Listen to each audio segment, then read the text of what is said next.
है 2 जून 2021 वेडनेसडे का डे है।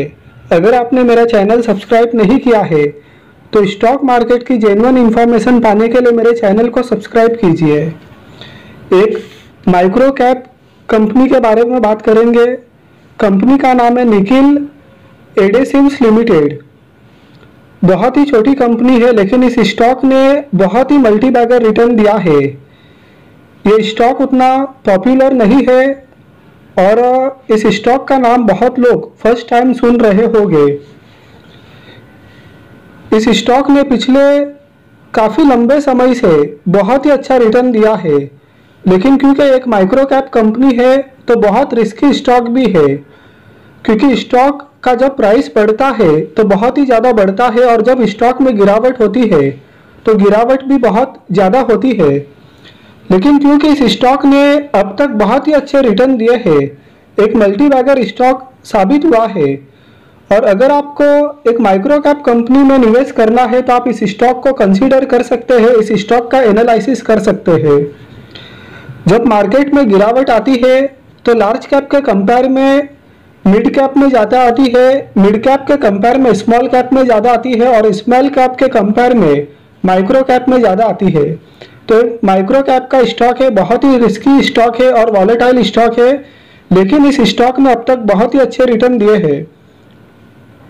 तो अगर आपको लॉन्ग टर्म इन्वेस्टमेंट एक माइक्रो कैप की कंपनी में करना है तो आप इस स्टॉक का एनालिसिस कर सकते हो। आज के दिन में इस स्टॉक ने 0.67% का नेगेटिव रिटर्न दिया है। पिछले एक वीक में इस स्टॉक ने 0.32% का पॉजिटिव रिटर्न दिया है। पिछले एक महीने में इस स्टॉक ने 17.52% का पॉजिटिव रिटर्न दिया है। ईयर टू डेट मतलब कि 1 जनवरी 2021 से अब तक इस स्टॉक ने पैसा डबल से भी ज़्यादा किया है, 160.97% का रिटर्न दिया है। पिछले एक साल में तो इस स्टॉक ने 456.01% का रिटर्न दिया है। पिछले 3 साल में इस स्टॉक ने 151.22% का रिटर्न दिया है और पिछले 10 साल में इस कंपनी ने 1336.17% का रिटर्न दिया है। तो कंपनी कोई नई कंपनी नहीं है, पुरानी लिस्टेड कंपनी है, जो कि अच्छी बात है। तो इस कंपनी ने अब तक एक मल्टी बैगर रिटर्न दिया है। सिर्फ हम ईयर टू डेट देखते हैं 1 जनवरी 2021 से अब तक, तो इस स्टॉक ने 160% के लगभग का रिटर्न दिया है। पिछले एक साल में तो इस स्टॉक ने 400% से ज़्यादा का रिटर्न दिया है और पिछले 10 साल में तो इस स्टॉक ने 1000% के ऊपर का रिटर्न दिया है। तो अब तक ये स्टॉक एक मल्टी बैगर स्टॉक साबित हो चुका है। इस स्टॉक के अब तक फाइनेंशियल ईयर 2021 के Q4 के नतीजे आए नहीं है, तो हम इसके फाइनेंशियल ईयर 2021 के Q3 के नतीजे ही देखेंगे। नेट सेल्स दिसंबर 2019 में 100.38 करोड़ था और दिसंबर 2020 में 142.20 crore. Year on year basis net cell में बहुत अच्छी जंप। और पिछले क्वार्टर की बात करें सितंबर 2020 की, तो नेट सेल्स था 106.41 करोड़। तो यहाँ per year on year basis और क्वार्टर ऑन क्वार्टर बेसिस बहुत अच्छी जंप है। नेट प्रॉफिट दिसंबर 2019 में 1.78 करोड़ और दिसंबर 2020 में 6.82 crore. Year on year basis पे बहुत अच्छी जंप। और पिछले क्वार्टर की बात करें सितंबर 2020 की, तो नेट प्रॉफिट था 3.06 करोड़। तो यहाँ पर नेट प्रॉफिट में ईयर ऑन ईयर बेसिस और क्वार्टर ऑन क्वार्टर बेसिस दोनों में बहुत बड़ी जंप है। तो फाइनेंशियल ईयर 2021 के Q3 के नतीजे काफ़ी शानदार रहे थे, जिसमें net profit year on year basis और क्वार्टर ऑन क्वार्टर बेसिस दोनों में बहुत बड़ी जंप देखी गई।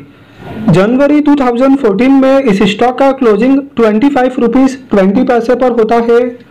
जनवरी 2015 में इस स्टॉक का क्लोजिंग 45.90 पर होता है, ईयर ऑन ईयर बेसिस पर पॉजिटिव क्लोजिंग। जनवरी 2016 में इस स्टॉक का क्लोजिंग 49 रुपीज़ पर होता है, ईयर ऑन ईयर बेसिस पे पॉजिटिव क्लोजिंग। जनवरी 2017 में इस स्टॉक का क्लोजिंग 55.35 पर होता है, ईयर ऑन ईयर बेसिस पे पॉजिटिव क्लोजिंग। जनवरी 2018 में इस स्टॉक का क्लोजिंग 220.20 पर होता है, तो ईयर ऑन ईयर बेसिस पे बहुत ही बड़ा रिटर्न इस कंपनी ने दिया है। जनवरी 2019 में इस कंपनी का जो क्लोजिंग है वो होता है 138.50 पर।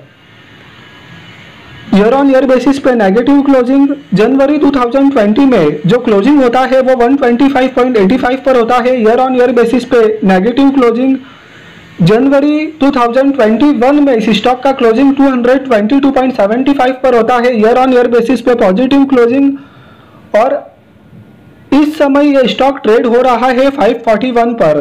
तो ईयर टू डेट में भी इस स्टॉक ने बहुत अच्छा रिटर्न दिया है अगर हम जनवरी 2021 से प्राइस कंपेयर करें तो।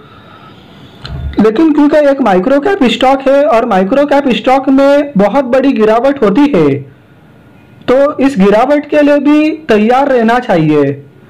फरवरी 2018 में इस स्टॉक ने हाई बनाया था 272.85 का। 272.85 का हाई बनाने के बाद में इस स्टॉक में गिरावट होती है और अगस्त 2018 में यह स्टॉक लो बनाता है 163.70 का। तो यहाँ पर एक बहुत बड़ी गिरावट हुई थी। तो माइक्रो कैप स्टॉक वॉलेटाइल होते हैं, बढ़ते हैं तो बहुत बढ़ते हैं, और जब गिरावट होती है तो गिरावट भी बहुत बड़ी होती है। तो इस माइक्रो कैप स्टॉक्स में पोजीशन बनाने से पहले हमको इनकी रिस्क को भी जानना चाहिए, वो रिस्क को भी प्ले करना आना चाहिए, और वो वॉलेटिलिटी को भी समझना चाहिए, और उसके बाद ही हमको माइक्रो कैप में पोजीशन बनानी चाहिए। तो फाइनली इस स्टॉक ने बहुत ही अच्छा रिटर्न अब तक दिया है कि जनवरी 2014 में इस स्टॉक का क्लोजिंग सिर्फ 25 रुपये पर हुआ था, और आज के ट्रेडिंग डे में यह स्टॉक इस समय 541 पर ट्रेड कर रहा है। तो इस स्टॉक ने बहुत अच्छा रिटर्न दिया है, लेकिन इस स्टॉक में वॉलेटिलिटी भी रही है कि कभी गिरावट ज़्यादा भी हुई है, तो कभी यह स्टॉक बहुत ज़्यादा, इस स्टॉक का प्राइस इंक्रीज भी हुआ है। तो वैसे स्टॉक में हम शॉर्ट टर्म के लिए तो पोजीशन बना ही नहीं सकते कि शॉर्ट टर्म में क्या होगा क्या पता। तो वैसे स्टॉक्स में सिर्फ और सिर्फ लॉन्ग टर्म के लिए ही पोजीशन बनानी चाहिए, और वो भी अगर हम माइक्रो कैप में रिस्क अफोर्ड कर सकते हैं तो ही। Total reserves and surplus 41.07 crore year on year basis पे अच्छा इंप्रूवमेंट है।